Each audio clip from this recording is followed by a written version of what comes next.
Endapan aluvium yang mengandung kerikil dan kerakal dari Pleistosen Tengah sekitar 1 juta tahun yang lalu.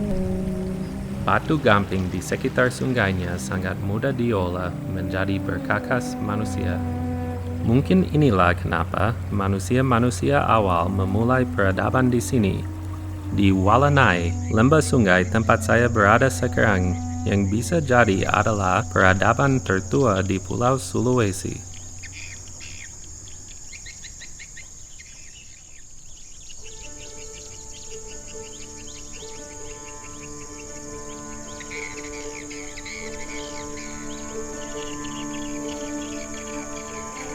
Sulawesi itu salah satu wilayah di Indonesia, khususnya Indonesia Timur, daerah yang geologinya memang sangat rumit ya, karena merupakan suatu wilayah interaksi dari beberapa lempeng, gitu ya, pertemuan beberapa lempeng. Ada lempeng yang dari Pasifik, yang tepatnya di lempeng Carolina, yang itu dari timur laut ya arahnya, dan itu mendorong ke arah barat daya. Kemudian ada lempeng dari Asia ya, dan sebagai mainland Asia itu dari utara atau timur laut.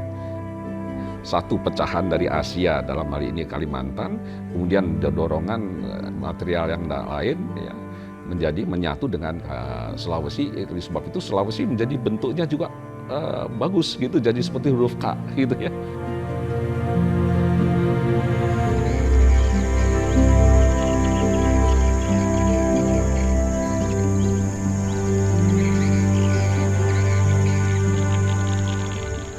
Nah, kemudian dampak dari pergerakan tadi menyebabkan Sulawesi sekarang posisinya seperti huruf K tadi, itu wilayah Sulawesi itu terpotong-potong, yang dalam bahasa geologinya disebut sesar-sesar, dan itu banyak sekali sesar di Sulawesi.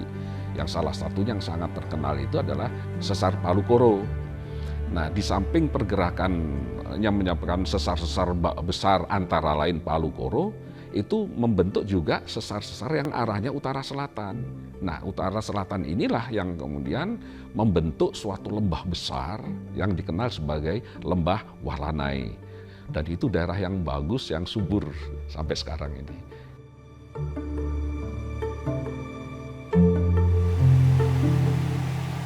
Ya, menariknya bahwa Sulawesi Selatan yang abad 16 itu masih terbagi dua, ya, dipisahkan oleh suatu selat atau suatu laut lah, berupa selat. Ternyata di daerah Sulawesi Selatan ini banyak ditemukan fosil-fosil atau fauna yang sifatnya darat.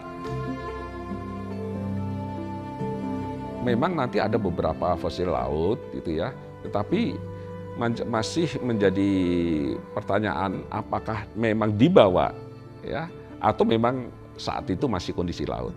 Tetapi bukti-bukti bahwa itu adalah fauna darat itu bisa kita buktikan adanya fosil-fosil seperti stegodon, gajah purba, ya, kemudian babi hutan purba, ya, yaitu Celobochorus yang sangat terkenal, dan itu tidak banyak dijumpai di dunia, dan hanya di Indonesia pun hanya ada di Sulawesi Selatan.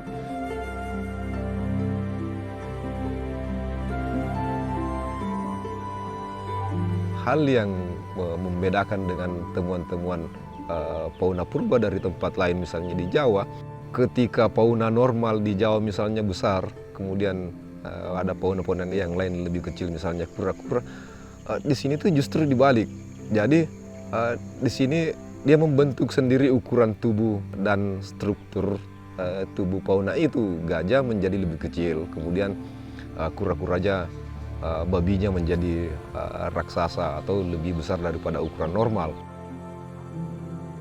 Selain ukuran tubuh yang lebih kecil, ya kira-kira kurang lebih besar sedikit dari kerbau yang kita kenal saat ini, dia memiliki 4 bilah gading. Nah, itu tidak ditemukan dimanapun. Kemudian kita melihat ada Selebohairus sekereni. Itu jenis babi juga yang satu-satunya juga ditemukan di sini.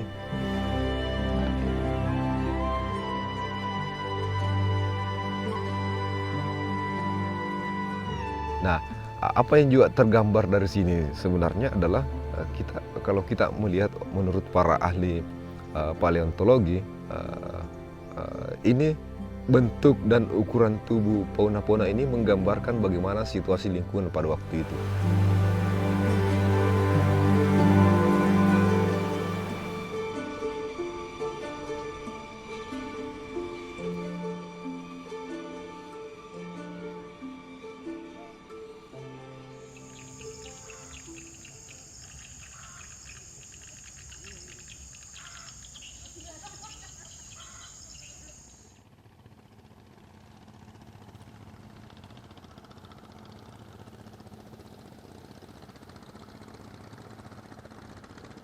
Dari tempat ini juga kita melihat bahwa memang sejak Pleistosen tengah awal itu, ketika kita tahu bahwa daratan di semenanjung selatan Sulawesi ini sudah mulai membentuk menjadi daratan, itu segera disusul oleh kehadiran fauna-fauna dari yang menurut para ahli itu dari utara, Pulau Sulawesi bagian tengah, atau juga migrasi dari Selat Makassar atau Laut Flores dari selatan.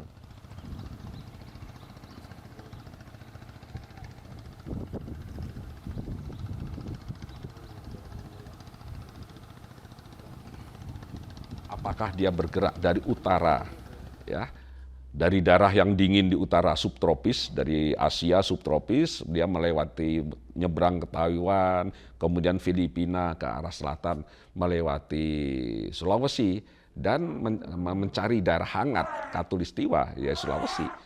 Nah, dia mungkin terjebak di situ. Terjebak di situ, mengapa? Karena dia sudah menikmati area yang nyaman. Dan ketika merasa nyaman, maka akan terjadi isolasi.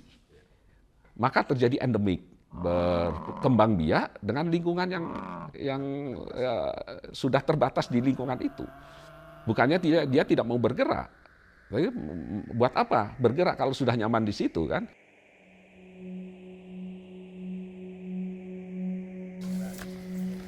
Akhirnya semacam jebakan. Banyak vertebrata ditemukan, hewan-hewan vertebrata ditemukan yang fosilnya, tapi babi rusa, stegodon atau gajah kerdil itu ditemukan dan punah pada waktu itu.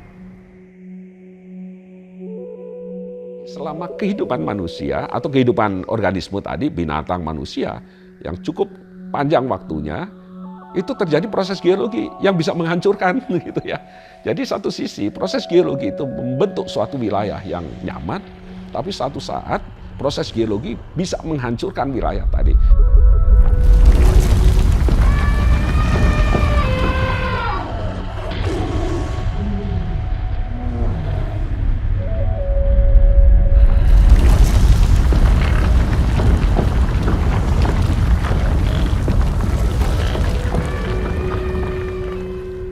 Nah, pertanyaannya, apakah sudah ada manusia? Ya tentunya kita harapkan ada. Karena kalau di Jawa, itu pada umur Pleistosen awal, ya sekitar 1,8 atau 2 juta tahun yang lalu, itu sudah ada manusia. Ada bukti fosilnya, ada bukti budayanya, yaitu artefak produk alatnya. Nah, sementara di Sulawesi Selatan untuk lapisan-lapisan yang berumur tua yang dijumpai sampai sekarang ini baru faunanya saja, binatang-binatangnya. Belum dijumpai fosil manusianya, unsur-unsur manusia yang lain seperti artefak. Tetapi pada Pleistosen akhir sampai dengan Holosen itu banyak dijumpai produk dari manusia purba. Dalam hal ini yaitu alat-alatnya, budayanya, yaitu artefak.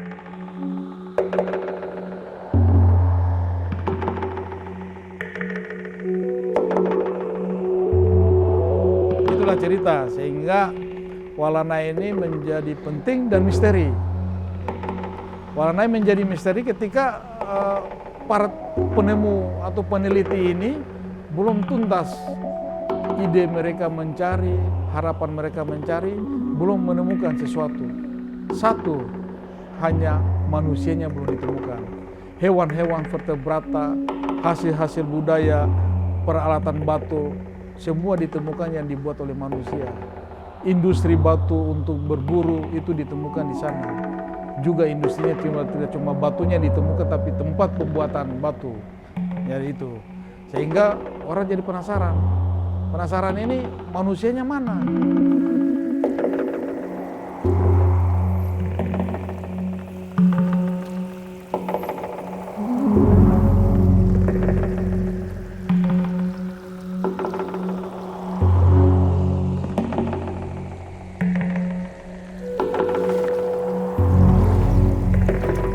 Kehadiran awalnya itu 118.000 tahun yang lalu.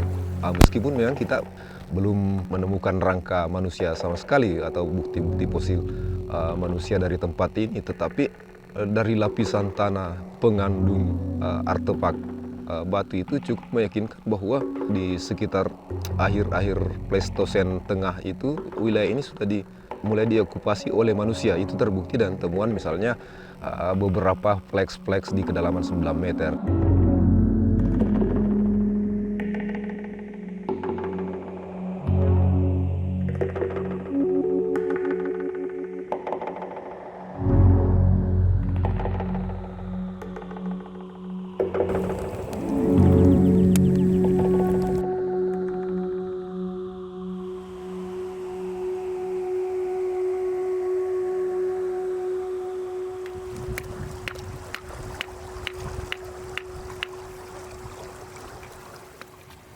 Ya, ini sungai tempat di mana makhluk hidup pasti akan mencari air, sumber air. Kebanyakan semua situs tua itu selalu ada sungai.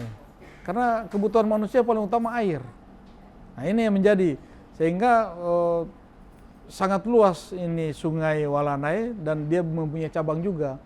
Tapi kalau di Bone memang sampai di Teluk Bone dia punya muara, ada beberapa tempat yang menjadi muara, tapi muara yang terbesar ada di Teluk Bone.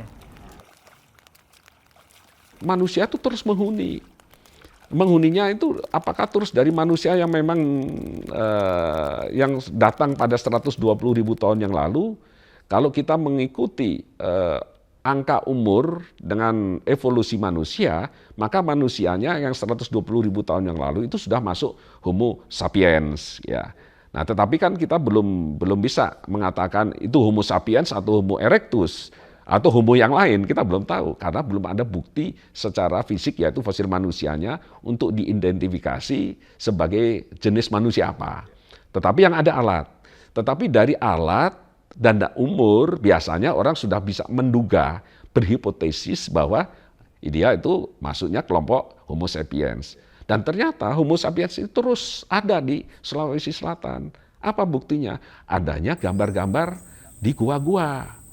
Nah, di gua-gua itu banyak gambar-gambar cadas yang kita kenal gambar cadas atau rock art. Itu banyak di gua-gua di Sulawesi Selatan. Bahkan juga di luar Sulawesi Selatan, yaitu di Kalimantan. Dan baru-baru ini kita juga jumpai di Sumatera. Ya.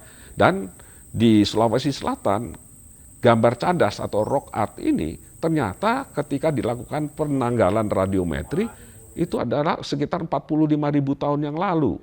Dan itu masuk jenisnya itu adalah manusia sapiens, Homo sapiens. Jadi kalau kita hubungkan dengan alat batunya yang umurnya 120.000 tahun, ada rock art atau di gua-gua gambar cadas umurnya 45.000 tahun yang lalu atau katakanlah 50.000 tahun yang lalu, maka ini ada sinkronisasi. Ini Homo sapiens, jangan-jangan ini juga Homo sapiens.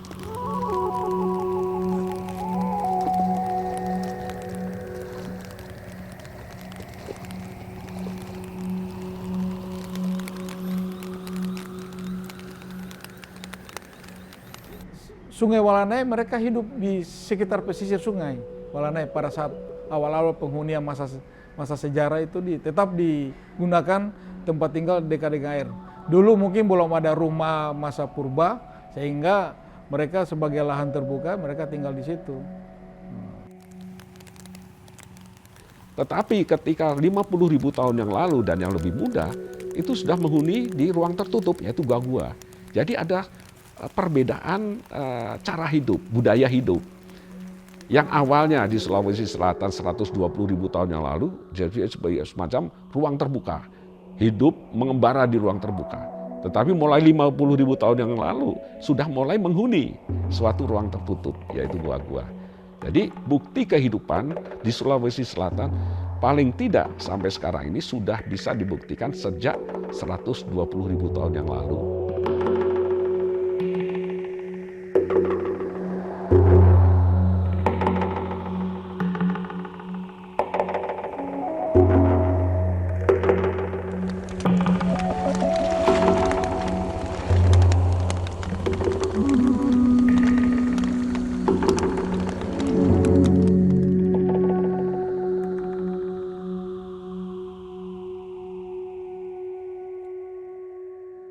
Jadi di Walanai ini kan tidak hanya periode yang paling tua Paleolitik, yang tertua di Sulawesi namanya situs politik Walanai atau Sopeng, situ kemudian ada masa selanjutnya.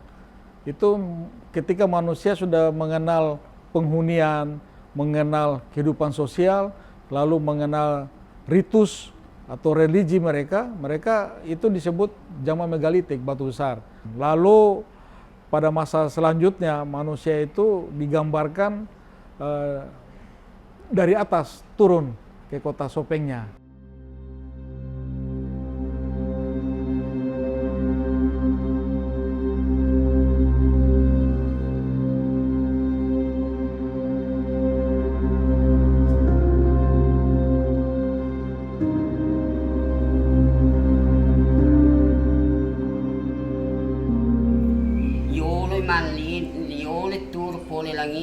Daripada datu. Iya.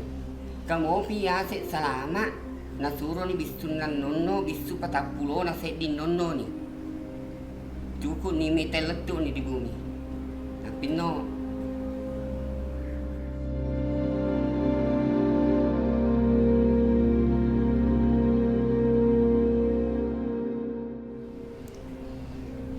Jadi dia tu gaga Arajan mempunyai bisu 41 selain Arajan Sopeng.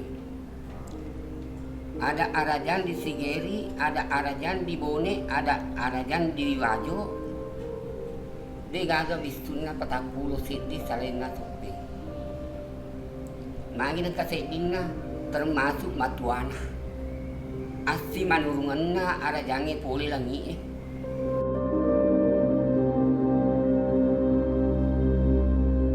Kita bisa lihat akhirnya di kerajaannya pindah dari Kinco pindah ke kota Sopeng. Nah, itu menurut perjalanan sejarah Sopeng. Sehingga di Sopeng yang sekarang kita kenal itu menjadi ibu kota kerajaan selanjutnya yang terakhir.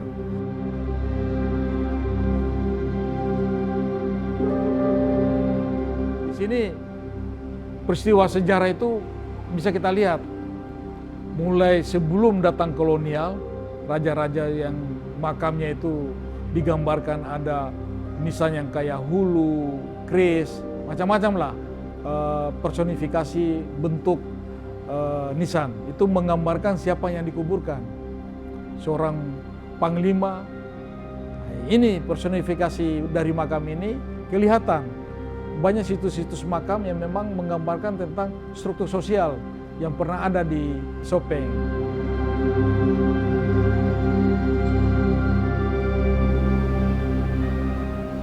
Datu lah temamala, datu pamulang Sopeng. Iya, angkat kue.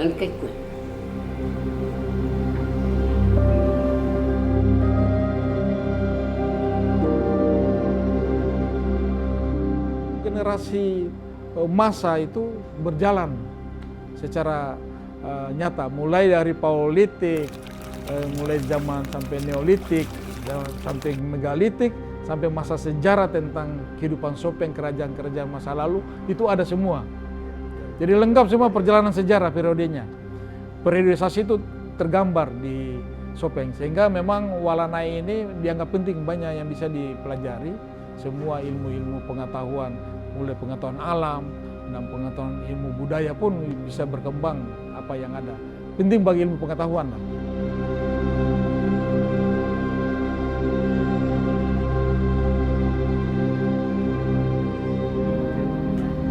Sangat menarik untuk menemukan bahwa sekalipun itu pada makam-makam Muslim, masyarakat Sulawesi Selatan selalu memperlihatkan pengaruh dari budaya megalitik, seperti misalnya yang ada di Rala, di Tanete, dan Baru.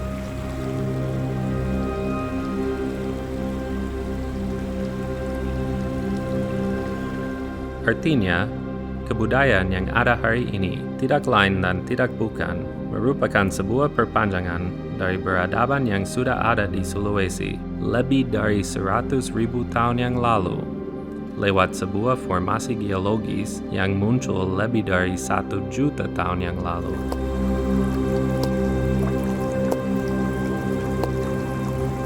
Kita hari ini hanya merupakan bagian kecil dari benang sejarah yang panjang.